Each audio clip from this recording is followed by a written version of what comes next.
Hello everyone, आपका मेरे channel पर स्वागत है। आज हम पढ़ेंगे पाठ स्वतंत्रता की ओर। धनी को पता था कि आश्रम में कोई बड़ी योजना बन रही है, पर उसे कोई कुछ न बताता। वे सब समझते हैं कि मैं 9 साल का हूँ, इसलिए मैं बुद्धू हूँ, पर मैं बुद्धू नहीं हूँ। धनी मन ही मन बड़बड़ाया। धनी और उसके माता पिता बड़ी खास जगह में रहते थे, अहमदाबाद के पास, महात्मा गांधी के साबरमती आश्रम में, जहां पूरे भारत से लोग रहने आते थे। गांधी जी की तरह वे सब भी भारत की स्वतंत्रता के लिए लड़ रहे थे। जब वे आश्रम में ठहरते तो चरखों पर खादी का सूत काटते, भजन गाते और गांधी जी की बातें सुनते। साबरमती में सबको कोई ना कोई काम करना होता। खाना पकाना, बर्तन धोना, कपड़े धोना, कुएं से पानी लाना, गाय और बकरियों का दूध दूहना और सब्जी उगाना। धनी का काम था बिन्नी की देखभाल करना। बिन्नी आश्रम की एक बकरी थी। धनी को अपना काम पसंद था, क्योंकि बिन्नी उसकी सबसे अच्छी दोस्त थी।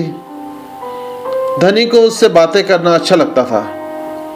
उस दिन सुबह धनी बिन्नी को हरी घास खिलाकर उसके बर्तन में पानी डालते हुए बोला, कोई बात जरूर है बिन्नी। वे सब गांधी जी के कमरे में बैठकर बातें करते हैं। कोई योजना बनाई जा रही है, मैं सब समझता हूँ। बिन्नी ने घास चबाते हुए सिर हिलाया, जैसे कि वह धनी की बात समझ रही हो। धनी को भूख लगी।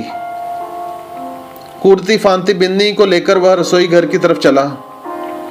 उसकी मां चूल्हा फूंक रही थी और कमरे में धुआं भर रहा था। अम्मा, क्या गांधी जी कहीं जा रहे हैं? उसने पूछा। खांसते हुए मां बोली, वे सब यात्रा पर जा रहे हैं। यात्रा? कहाँ जा रहे हैं? धनी ने सवाल किया। समुद्र के पास कहीं। अब सवाल पूछना बंद करो और जाओ यहां से धनी। अम्मा जरा गुस्से से बोली, पहले मुझे खाना पकाने दो। धनी सब्जी की क्यारियों की तरफ निकल गया, जहां बूढ़ा बिंदा आलू खोद रहा था। बिंदा चाचा, धनी उसके पास बैठ गया। अभी भी आप भी यात्रा पर जा रहे हैं क्या? बिंदा ने सिर हिलाकर मना किया। उसके कुछ बोलने से पहले धनी ने उतावले होकर पूछा, कौन जा रहे हैं? कहाँ जा रहे हैं? क्या हो रहा है? बिंदा ने खोदना रोक दिया और कहा, तुम्हारे सब सवालों के जवाब दूंगा, पर पहले इस बकरी को बांधो। मेरा सारा पालक चबा रही है।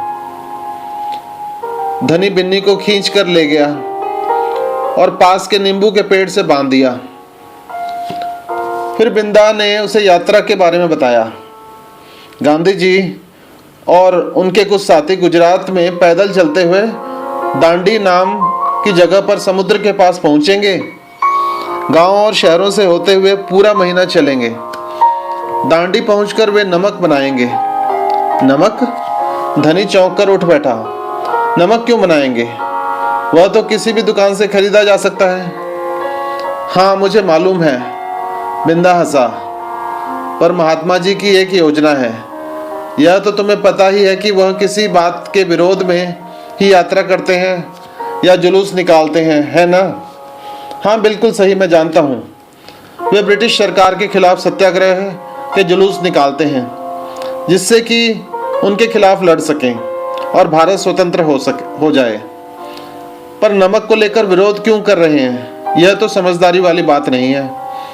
बिल्कुल धनी, क्या तुम्हें पता है कि हमें नमक पर कर देना पड़ता है? अच्छा, धनी हैरान रह गया। नमक की जरूरत सभी को है। इसका मतलब है कि हर भारतवासी, गरीब से गरीब भी यह कर देता है।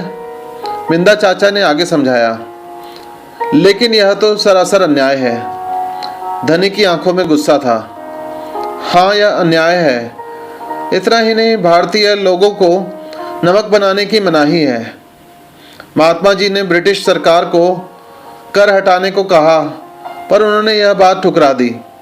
इसलिए उन्होंने निश्चय किया है कि वे दांडी चलकर जाएंगे और समुद्र के पानी से नमक बनाएंगे। 1 महीने तक पैदल चलेंगे। धनी सोचकर परेशान हो रहा था। गांधी जी तो थक जाएंगे। वे दांडी बस या ट्रेन से क्यों नहीं जा सकते? क्योंकि यदि वे इस लंबी यात्रा पर दांडी तक पैदल जाएंगे तो ये खबर फैलेगी, अखबारों में फोटो छपेगी, रेडियो पर रिपोर्ट जाएगी और पूरी दुनिया के लोग यह जान जाएंगे कि हम अपनी स्वतंत्रता के लिए लड़ रहे हैं, और ब्रिटिश सरकार के लिए यह बड़ी शर्म की बात होगी। गांधी जी बड़े ही अक्लमंद हैं, है ना? धनी की आंखें चमकी। बिंदा ने हंसकर कहा, हाँ, वह तो है ही। दोपहर को जब आश्रम में थोड़ी शांति छाई, धनी अपने पिता को ढूंढने निकला। वो एक पेड़ के नीचे बैठकर चरखा काट रहे थे।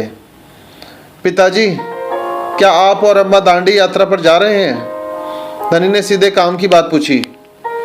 मैं जा रहा हूँ, तुम और अम्मा यहीं रहोगे। मैं भी आपके साथ चल रहा हूँ। बेकार की बात मत करो धनी, तुम इतना लंबा नहीं चल पाओगे। आश्रम के नौजवान ही जा रहे हैं। धनी ने हट पकड़ ली। मैं 9 साल का हूँ और आपसे तेज दौड़ सकता हूँ। धनी के पिता ने चरखा रोककर बड़े धीरज से समझाया, सिर्फ वे लोग जाएंगे जिन्हें महात्मा जी ने खुद चुना है। ठीक है, मैं उन्हीं से बात करूँगा। वह ज़रूर हाँ कहेंगे। धनी खड़े होकर बोला और वहाँ से चल दिया। गांधी जी बड़े व्यस्त रहते हैं, उन्हें अकेले पकड़ पाना आसान नहीं था। पर धनी को वह समय मालूम था जब उन्हें बात सुनने का समय होगा। रोज सुबह वह आश्रम में पैदल घूमते थे। अगले दिन जैसे ही सूरज निकला, धनी बिस्तर छोड़कर गांधी जी को ढूंढने निकला। वे गौशाला में गायों को देख रहे थे। फिर वह सब्जी के बगीचे में मटर और बंद गोभी देखते हुए बिंदा से बात करने लगे। धनी और बिन्नी लगातार उनके पीछे पीछे चल रहे थे। अंत में गांधी जी अपनी झोपड़ी की ओर चले। बरामदे में चरखे के पास बैठकर उन्होंने धनी को पुकारा, यहाँ आओ बेटा। धनी दौड़कर उनके पास पहुंचा। बिन्नी भी साथ में कूदती हुई आई। तुम्हारा क्या नाम है बेटा? धनी, बापू। और यह तुम्हारी बकरी है? जी हाँ, यह मेरी दोस्त बिन्नी है, जिसका दूध आप रोज सुबह पीते हैं। धनी गर्व से मुस्कुराया। मैं इसकी देखभाल करता हूँ। बहुत अच्छा, गांधी जी ने हाथ हिलाकर कहा। अब यह बताओ धनी कि तुम और बिन्नी सुबह से मेरे पीछे क्यों घूम रहे हो? मैं आपसे कुछ पूछना चाहता था। धनी थोड़ा घबराया। क्या मैं आपके साथ दांडी चल सकता हूँ? हिम्मत करके उसने कह डाला। गांधी जी मुस्कुराए। तुम अभी छोटे हो बेटा, दांडी तो बहुत दूर है। सिर्फ तुम्हारे पिता जैसे नौजवान ही मेरे साथ चल पाएंगे, पर आप तो नौजवान नहीं हैं। धनी बोला। आप नहीं थक जाएंगे? मैं बहुत अच्छे से चलता हूँ, गांधी जी ने कहा। मैं भी बहुत अच्छे से चलता हूँ। धनी भी अड़ गया। हाँ, ठीक बात है, कुछ सोचकर गांधी जी बोले, मगर एक समस्या है। अगर तुम मेरे साथ जाओगे तो बिन्नी को कौन देखेगा? इतना चलने के बाद मैं तो कमज़ोर हो जाऊंगा। इसलिए जब मैं वापस आऊंगा तो मुझे खूब सारा दूध पीना पड़ेगा, जिससे कि मेरी ताकत लौट आए। यह बात तो ठीक है। बिन्नी तभी खाती है जब मैं उसे खिलाता हूँ। धनी ने प्यार से बिन्नी का सिर सहलाया। और सिर्फ मैं जानता हूँ कि इसे क्या पसंद है। बिल्कुल सही। तो क्या तुम आश्रम में रहकर मेरे लिए बिन्नी की देखभाल करोगे? गांधी जी प्यार से बोले। जी हाँ, करूँगा। धनी बोला। बिन्नी और मैं आपका इंतज़ार करेंगे। तो आपको ये वीडियो कैसी लगी? अगर आपको ये वीडियो अच्छी लगी तो इस चैनल को सब्सक्राइब करें, इस वीडियो को शेयर करें और कमेंट करें। धन्यवाद।